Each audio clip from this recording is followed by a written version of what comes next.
Hello, Whisperers. Welcome to the channel. If you enjoy tonight's tale, don't forget to like, subscribe, and share. It helps more than you know. Now, dim the lights, and let's begin tonight's story. We arrived after the fight. The smoke had weight to it, thick, damp, and sour.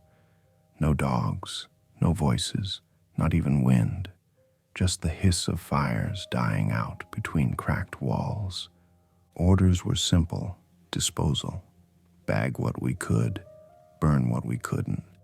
Speed over ceremony, the lieutenant said.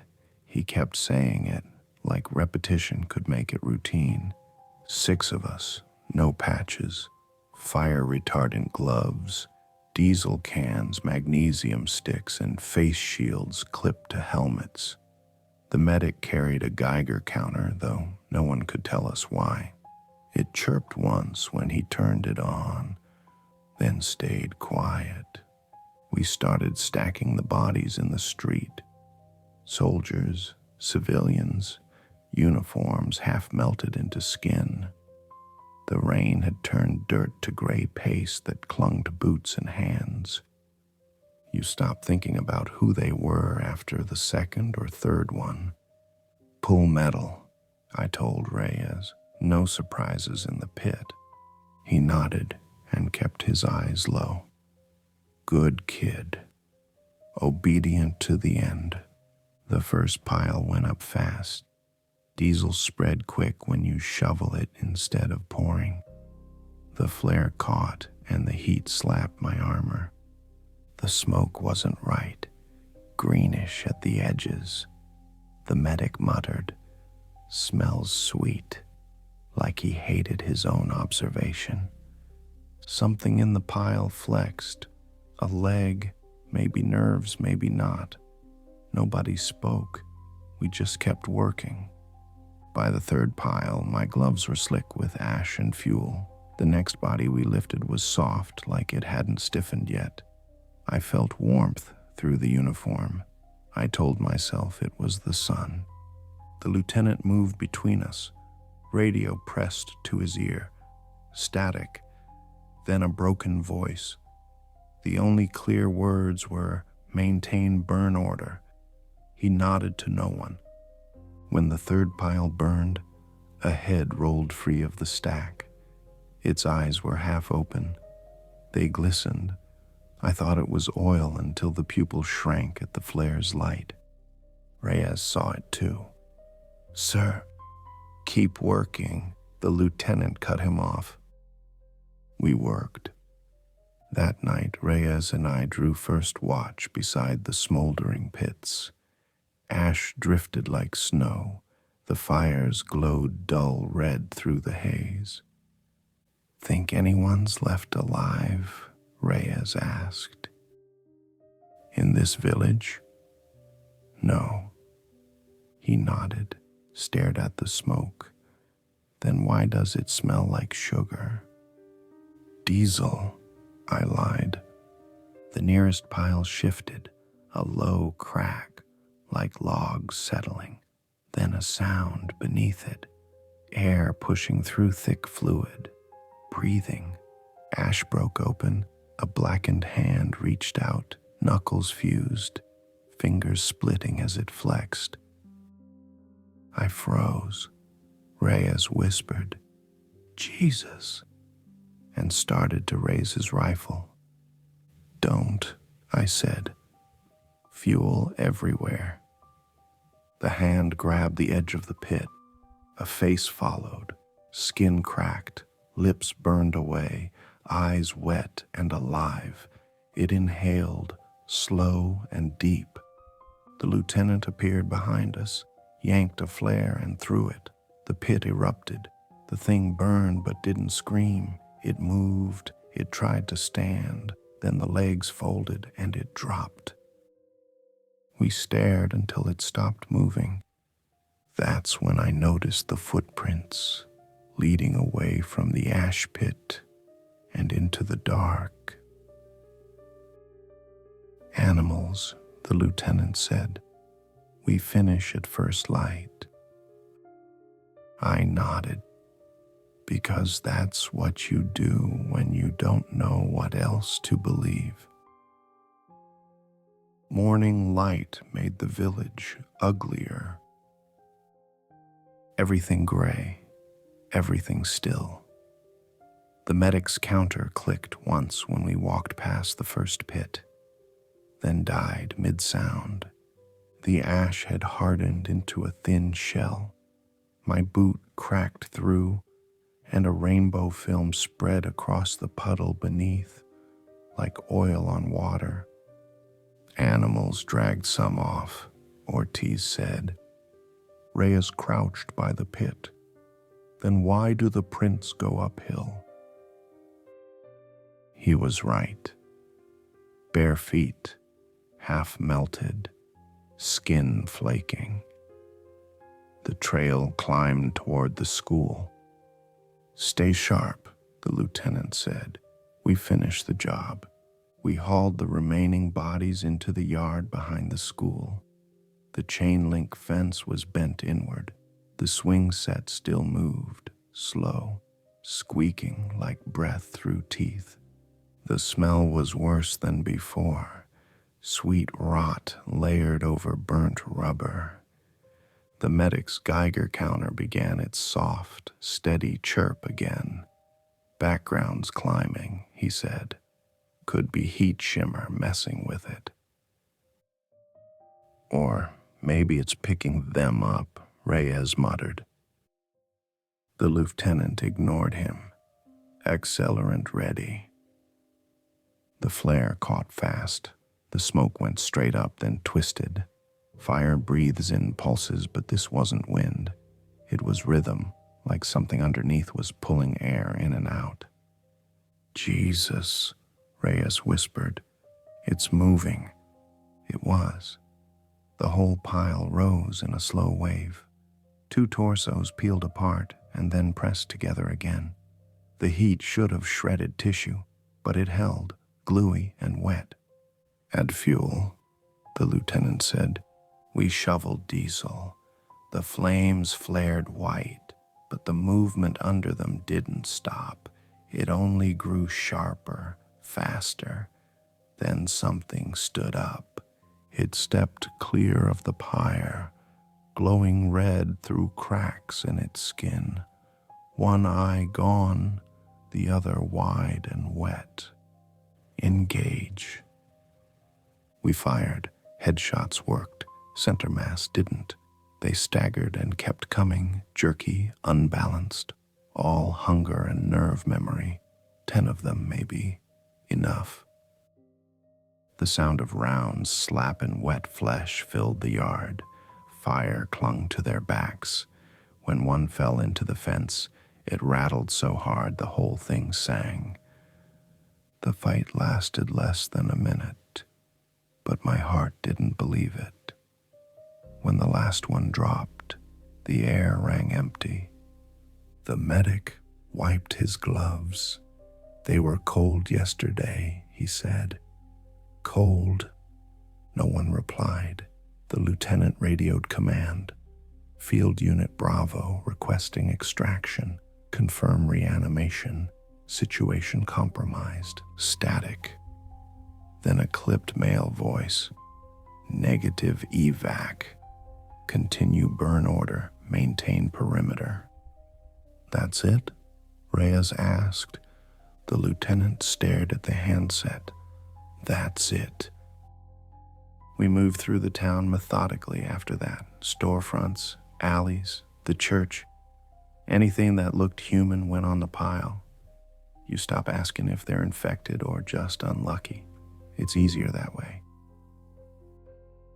By dusk, the streets looked like a photograph left in fire.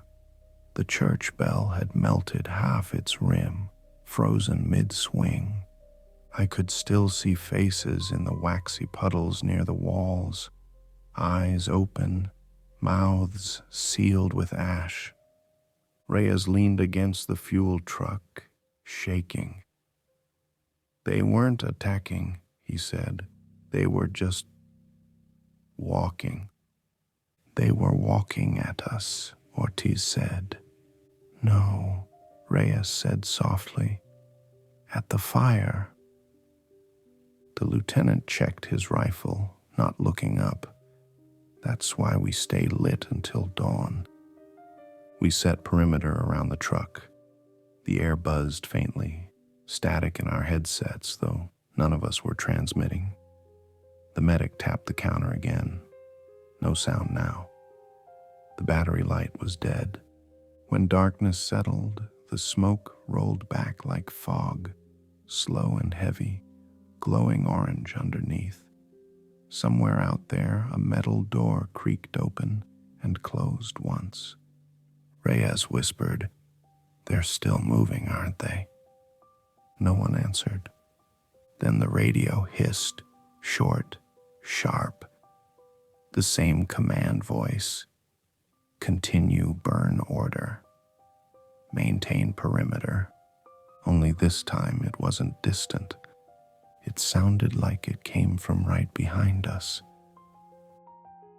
The lieutenant killed the radio and said nothing. We stayed that way until the flames burned low enough that the dark began to breathe again. Night fell faster than it should have. The fires died down to a low glow, but the smoke stayed, thick and heavy, clinging to the ground like fog that had forgotten how to leave. The lieutenant ordered us to tighten the perimeter around the truck. Nobody complained. We didn't trust the dark anymore. The medic was quiet. He kept cleaning the same burn on his arm even though the gauze had already melted into it. Ortiz sat on the hood, chain smoking through his mask, the flame from his lighter shaking every time his hand did. "You hear that?" Reyes asked. At first I didn't, then I caught it. Soft, wet steps in the distance, not fast, not wandering, deliberate. "Hold fire," the lieutenant said, voice low. The shapes appeared out of the haze. Dozens, maybe more. Some were missing arms. Some walked on shattered legs, but they kept moving. No coordination. Just momentum. The sound they made was worse than any scream. Meat on mud. When the first one stepped into the light, I saw its eyes, clouded, cracked, but moving. It was one of ours, dog tag fused to its chest, skin bubbled and splitting with each step. "Fire," the lieutenant said. We opened up. Controlled bursts. Every hit staggered them but didn't stop them. Headshots dropped a few, but the ones behind tripped over them and kept coming. The lieutenant shouted for flares. I cracked one and threw it. The yard flared orange. Dozens of silhouettes froze mid-step, then started again, drawn to the light like moths. "Focus head and neck," I yelled. "Fire doesn't kill them, it drives them." Reyes turned to me. "Then what the hell does?" Nobody answered. The medic screamed. One of them had crawled under the truck, half its body missing, jaws grinding against his boot. It bit through the leather and dragged itself up his leg. The lieutenant burned it with a flare before it reached his chest. The smell was thick, greasy. The medic didn't stop screaming until his lungs ran out of air. We couldn't hold. There were too many. The lieutenant backed toward the truck, shouting, "Fuel, light it." "Sir, we're still inside the blast." "Light it." He was right. If the infection spread past the perimeter, it'd reach the next village by dawn. We threw the last cans of diesel across the yard and lit every flare we had. The world turned white-orange. The infected stumbled into it willingly, catching fire and collapsing in piles that burned too long, too hot. "Fall back," the lieutenant yelled. "To the ridge." We ran through smoke so thick it stung like glass. Every breath tasted like salt and copper. Reyes was behind me until he wasn't. I turned and saw him kneeling, rifle empty, staring at something crawling toward him. A figure still on fire, half its skull gone. I shouted, but he didn't move. It reached him, and both of them disappeared into the flame. The lieutenant grabbed my vest and dragged me forward. "Keep moving." We reached the ridge above the town just as the truck exploded. The shockwave knocked us flat. Fire climbed the sky like a tower. The air punched out of my lungs, and for a second there was no sound, just light. When the ringing stopped, the lieutenant was slumped beside me. His gear was melted into his backplate. He was still breathing, but shallow. Below us, the village burned in a perfect circle. For a second, I almost believed it was over. Then I saw them, small figures at the far edge of the fire line, crawling, dragging, still trying to reach the light. They weren't dying. They were learning. The lieutenant coughed, blood bubbling on his lips. "You have to finish it," he said. "Finish what?" "Everything." He nodded toward the radio on his vest. "Transmit it. Then burn me too." He didn't wait for me to argue. He just stopped breathing. I keyed the mic. "This is Sergeant Moore, Field Cleanup Unit. Reanimation confirmed. Fire ineffective long-term. Infection appears heat-reactive. Request full area quarantine and aerial sterilization. Repeat, do not enter the zone." No response, just static. I looked back at the burning village, the orange glow flickering against the smoke. The heat shimmered, and I could still see them moving in it. Charred shapes pulling themselves upright, climbing over one another. I picked up the lieutenant's lighter and tossed it into the fuel spill beside him. Flame raced up his vest and caught fast. "Speed over ceremony," I said. The radio crackled once, faintly. Someone finally listening, maybe. Or maybe just more static, pretending to be human. I started walking away from the ridge.